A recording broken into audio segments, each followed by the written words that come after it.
time I used to read books, and those were obviously of Sharat Chandra's. By that time, you remember, now Ashaji is almost 90 years old, and when she was an adolescent, she used to read Sharat Chandra translated into Marathi, and by that time, Sharat Chandra was all over. He became so much popular among Indians because it is Kabir Das who told there is something common in all Indians. There is a Bharat Panth. Bharat Panth. The emotion, the feelings that comes from the heart and not from the faculty of intellectuals. That is what the Atma, the spirit of India lies. And Sharat Chandra was the first person to grasp that spirit and spread it over. And he made India familiar with Bangla and Bangla with India. So after Sharat Chandra we find many one, but we must remember that Sharat Chandra's writings, when it's not that he was not intellectual, he was a deeply intellectual person. He was a very well-read person. He couldn't do without reading serious things, and he had interest in so many subjects like pure science and all these highly educated sectors of education, and yet his writing is not overloaded with the theories and those intellectual discussions, but those are really close to people's heart. The lucidity and the inbuilt passion, emotion made people fond of Sharat Chandra, and it is also a vague title for popular writing, that whichever is popular cannot be something of very importance. It is not that. It is Sharat Chandra has outlived. He has proved that after so many years he is still relevant, even more to Indian literature and society. Thank you, and I think it is almost time to end the session, and since our other speaker could not be present, so I declare this session closed. With your permission? Yes, please, please. So, okay. Firstly, let me apologize for my delay. Let me say, I was kind of trying to manage the next sessions. There are some challenges like this. So, sorry. No, in continuation of yesterday's discussions, you were present here. So, this popularity and intellectualism, these two things, almost as a dichotomy, came up in many of the lectures. And I think what is important to remember, as you were pointing out, I have not been for most of your session, but I have gone through your paper. So I think this connection that Sharat Chandra is able to make with anyone from Bengal or Manipur or Kerala, that is the key to understand Sharat Chandra as an author and the phenomena that is associated with Sharat Chandra. Because he is dealing with emotions, his bullseye is catching the emotion through his words. So I think he belongs to a continuum of our oral traditions, because that also deals with emotions, not with the world, the external world as it appears, but as it connects to individuals and communities. I think that is very important for any understanding of Sharat Chandra. John, anything you would like to add? Thank you. Very, very relevant. But I do have a kind of question. I can only read Manipuri literature in translation. and I haven't read much, so there probably isn't that much translated, say, into English or other European languages. The impression I had was that a lot of Manipuri literature is in fact highly political. There's a politics of translation in two senses. One is that what I've read is really literature of memory. That's to say, it's concerned even with the relatively distant past, the British annexation of Manipur, the subsequent incorporation of Manipur into the Indian Union, on the one hand, and on the other hand, that language itself is so political, depending on what you speak, and how that is connected probably to your religious identity. Now, I know how it is in Manipur. If you look at Assam, for example, you find this is still very, very true. What you speak has an awful lot to do with your identity politically and religiously. I don't know if you have any comment on that, the politics of translation in this context, and whether Sharat Chandra actually translates well, because an issue came up yesterday, which is not an overtly political writer, therefore can say things without being classified as being, a political person.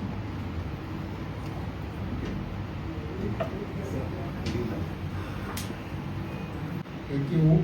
Yes, that's not mentioned about, it is not linked with the new monetary political this book. But in the modern times, modern new writers produce many kind of the political literature. Because, in my opinion, in this rotation movement, maybe new writers challenge to the book, challenge to our tradition. New types for challenging or questioning our identity or so all are related to the politics. Politics try to suppress us. Politics try to bring to the another way. So in the quest of our identity, our politics is political. There is a political connection. So, in good and bad, I do not find any such in the book from This is a relief for the Manipuri readers to read something beyond politics that gives them a sense of relief, and that is why he is hugely proud. Yeah. No, this is just, I'm thinking aloud to add to John's question and what sir is saying. This is just add-on. In the Manipuri society, as far as I am aware, there is a primacy of the roles of women, as opposed to the patriarchal structure that we inherit somehow. So, does Sharat Chandra's depiction of women, it's very cliche, but still, does that resonate well with the Manipuri He audience? mentioned it in his paper. Oh, great. He discussed this point. But one thing I would like to add, that you mentioned Abhaya of Shrikanta as the first feminist one. But yes, of course she is, but I should not, I don't like to use the word feminist, but women empowerment. Feminism, some ism is debating some other isms. So there is not that ism, I think, but even after Abhaya, we find Kamalata in the next part, and Rajalakshmi throughout, who are of course outstanding women, and they are the symbols of women empowerment. Especially I would speak about Kamalata. She chose to live her life on her own condition. She left everything. She forsook everything. The mission, the much she joined, she even forsook them. She chose her own way of life and didn't care for any husband or anyone to be at her side, by her side. And Sharat Chandra, he told somewhere, সমাজ জিনিসটাকে আমি মানি কিন্তু তাকে আমি দেবতা বলে মানি না. I believe in society, but I don't consider it as a god, as the ultimate God. So, and he himself lived that life. He didn't care. And there should be some binding, social norms and bindings, of course. Otherwise, it will be all anarchy. But if you have that power to control yourself and the people around you, surrounding you, you may choose your own life and your own social norms. And that's why he was in a living relationship. He didn't marry.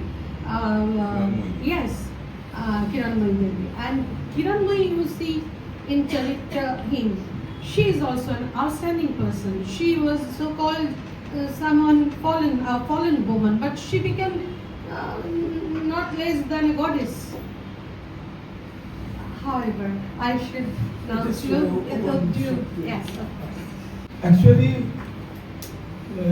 translating any work means transformation of the rituals, of the customs, everything, social taboos, everything. When you have translated the works of Sharat Chandra,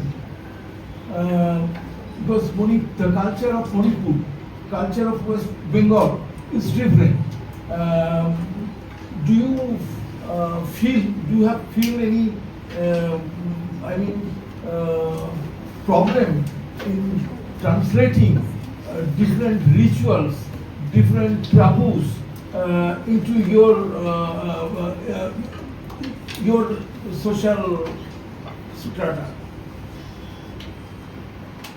If that way, please tell me what sort of problems you have faced when you translated Sharat Chandra into Manipur.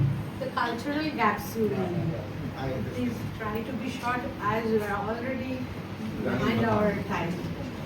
In my opinion, before 19th century, getting from first to 17th century, Manipuri have different culture. From 18th century, during the reign of Yengminnasi Maharaj, we totally convert into the Hindus. So, Sardha Karma, Asti, this and that.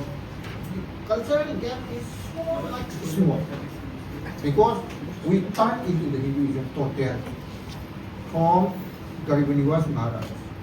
That it is completely changed during the Chandra Maharaj. Our cultural regime is completely converted during the reign of Maharaj Chandra. In my opinion, at present day, there is no big gap between Bengal culture and culture. Nowadays, we turn something towards the Western culture due to the modernization. That's it. We use the Sardha Karma, language, Bengal, language connected with the Kotra, this black. The Hindu system. Yes. So there's no distinguished cultural gap between Manipuri and culture. Great. Thank you. Thank you. Thank you.